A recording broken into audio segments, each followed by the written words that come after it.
Hello दोस्तों, welcome to our YouTube channel Fun Edu Gurukul.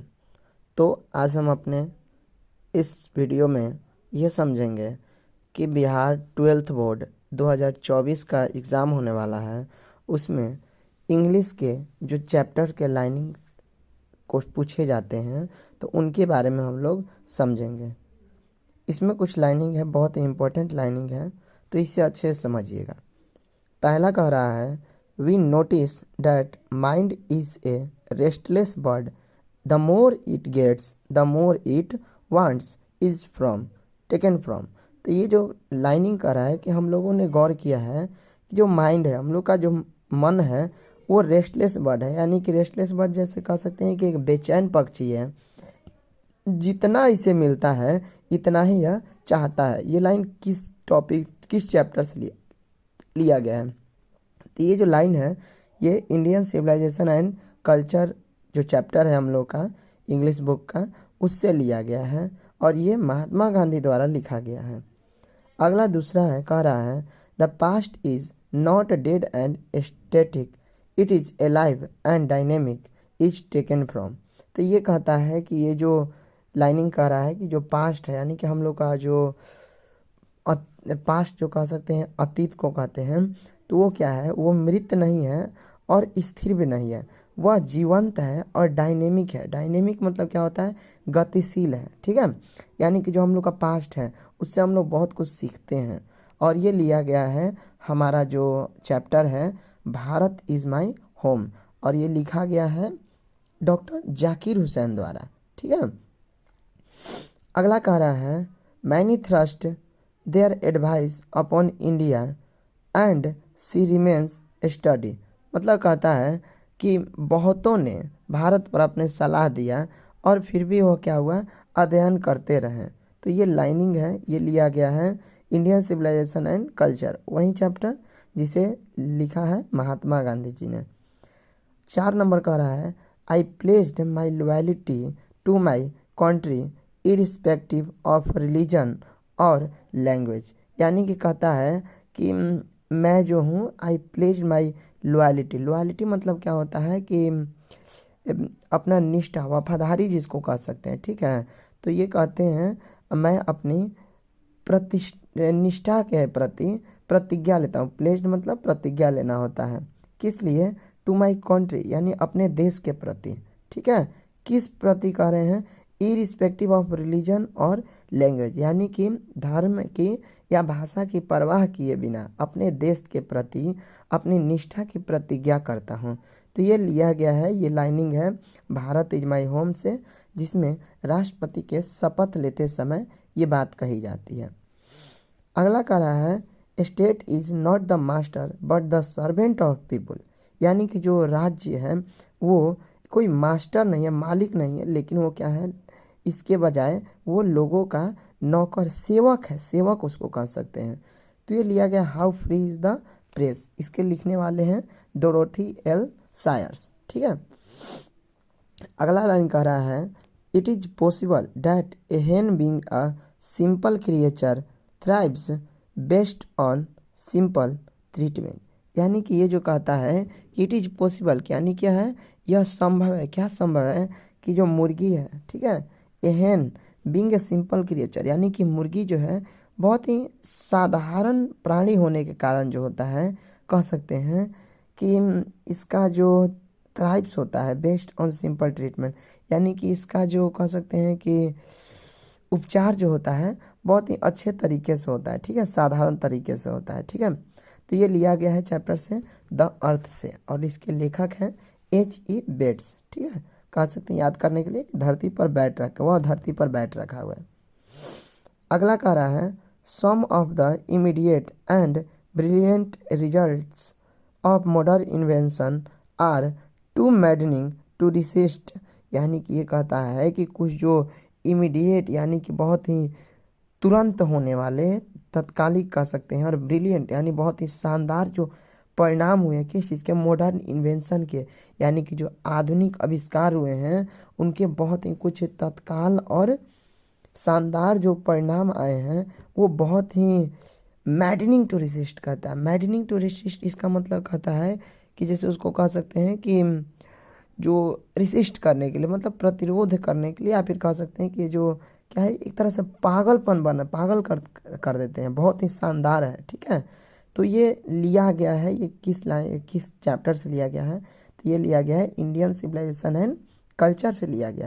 अगला line कहता है, I can only assure you that I enter this office and a spirit of prayerful humility, यानी कि ये कहता है कि मैं आपको केवल यह आश्वासन दे सकता हूँ कि मैं आई इंटर दिस ऑफिस, यानी मैं इस कार्यालय में प्रवेश करता हूँ, और किस चीज़ के साथ, and a spirit of prayerful humility, यानी कि कहता है प्रेफुल, यानी कि एक तरह से कह सकता है कि प्रार्थनापूर्ण विनम्रता भाव के साथ इस ऑफिस में प्रवेश करता हूँ। तो ये भी लिया गया है किसी से, भारत इज माई होम से। राष्ट्रपति का बहुत ही अच्छा यहाँ पर उनका व्यक्तित्व नज़र आता है, बहुत ही शानदार व्यक्तित्व नज़र आता है। अगला लाइन कहता है, as soon as he woke the next morning he would open the tin and examine the god, यानी कि कहता है कि जैसे ही वह अगले सुबह जगा, वो क्या करता है, वो टीन को यानी डब्बे को खोलता है, ठीक है, एंड एग्जामिन द गॉड, और जो उसका कद्दू होता है या फिर लौकी कह सकते हैं, तो उसका जांच करता है। तो देखो ये जांच कर रहा है, कलाकारी दिखा रहा है। तो ये किस चैप्टर का है, द आर्टिस्ट का है, और ये लिखा गया है किसके द्वारा, सीगा नोया, यानी कि कलाकार नया नया सीखा है, सीगा नोया, ठीक है। अगला कहता है, अगला line, there is nothing like honesty, यानी कि यहाँ पर जो है ऑनेस्टी के लिए, यानी कि ईमानदारी के जैसा कुछ नहीं है, ठीक है। और ये लिया गया है ए पिंच ऑफ स्नफ चैप्टर से, और ये कहते हैं, ये लिखा गया है किससे, मनोहर मालगांवकर द्वारा लिखा गया है। और इसमें जो है ये बात कह रहे हैं, ये नानू काका कहते हैं, ठीक है, लेखक के मामा जी हैं। अगला line, I believe that the civilisation India have evolved is not to be beaten in the world, यानी कि कहता है कि आई बिलीव, यानी कि मेरा मानना है कि इंडिया ने जो सिविलाइजेशन सभ्यता विकसित की है, ठीक है, is not to be beaten in the world, यानी कि वह दुनिया में कहीं पर भी बीटन नहीं, यानी कि हराया नहीं जा सकता है, ठीक है। सिविलाइजेशन शब्द ये सब आ रहा है सब, तो ये समझ लीजिए कि इस चैप्टर का है, इंडियन सिविलाइजेशन एंड कल्चर का है, ठीक है। अगला लाइन कहता है, civilisation is that mode of conduct which points out to man the path of duty, ठीक है, point out a man to the path of duty, ठीक है। यानी कि ये कहता है कि जो सिविलाइजेशन है, सभ्यता जो है, एक मोड ऑफ कंडक्ट है, ठीक है। मोड ऑफ कंडक्ट मतलब आचरण की एक पद्धति है जो मनुष्य को कर्तव्य के मार्ग बताता है, ठीक है, यानी कि उसको कर्तव्य का मार्ग बताता है सभ्यता। तो ये किस चैप्टर का है, इंडियन सिविलाइजेशन एंड कल्चर।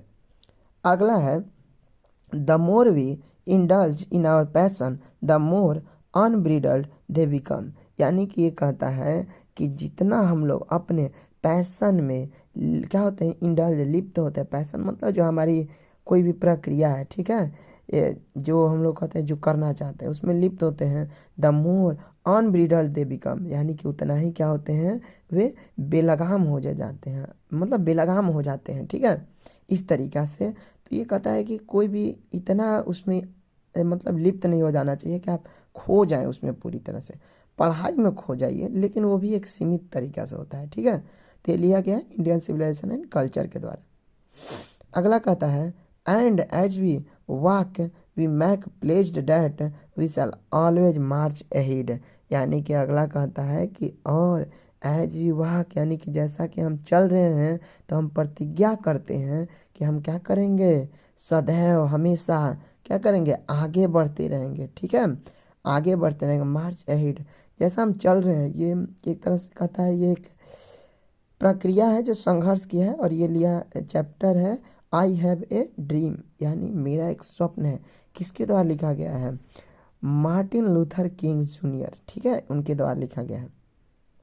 अगला कहता है, इन मैनी ट्रेडिशनल